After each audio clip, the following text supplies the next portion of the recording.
Þórður, sigur á móti Eistlandi í dag. Það var ekki léttur leikur var það? Nei, alls ekki. Ég meina, fyrri hálfleikur var algjört bras. Við vorum bara heppnir að missa það ekki lengra frá okkur í byrjun, en svo komum við tilbaka bara í seinni og gerðum okkar og þá unnum við þá bara enn. En þið eru yfir samt svona allan leikinu. Er ekki óþægilegt að ná ekki einhvern veginn fyrir ná loka mínútunum að svona hrista og svona aðeins af sér, svona fara yfir 10 stig? Jú, þetta er alltaf betra að vera búinn með leikinn fyrra kannski, en samt líka erfitt að halda uppi stóru líti ef maður er með það, en jú, það hefur kannski verið betra að klára þetta bara í byrjun, sko.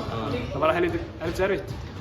En íslenska liðið að fá framlag úr bara mörgum áttum í bæði leiknum í, þú veist, með leikunum í gær með leikunum í dag. Það lítur að vera gott að vita til þess að séu leikmenn svona hér og þar geti gert alls konar hluta á vellinum með ykkur. Við erum allir 12 mjög góðir, það geta allir átt stórleik og allir komið með eitthvað, þannig að við erum bara með mjög stóran og breiðan hóp sem er geggjað. Danmörk á morgun, hver er svona þín minning af leikjum með þennan árgang í? Það er náttúrulega besti leikurinn sem ég spilaði var á móti Dönum, þannig að við unnum á U16 í loka leiknum hann það, svona spennu leik, það var geggjað. Þannig að ég er bara mjög spenntur. Besta ekki Þórður, Minnst gangi vel.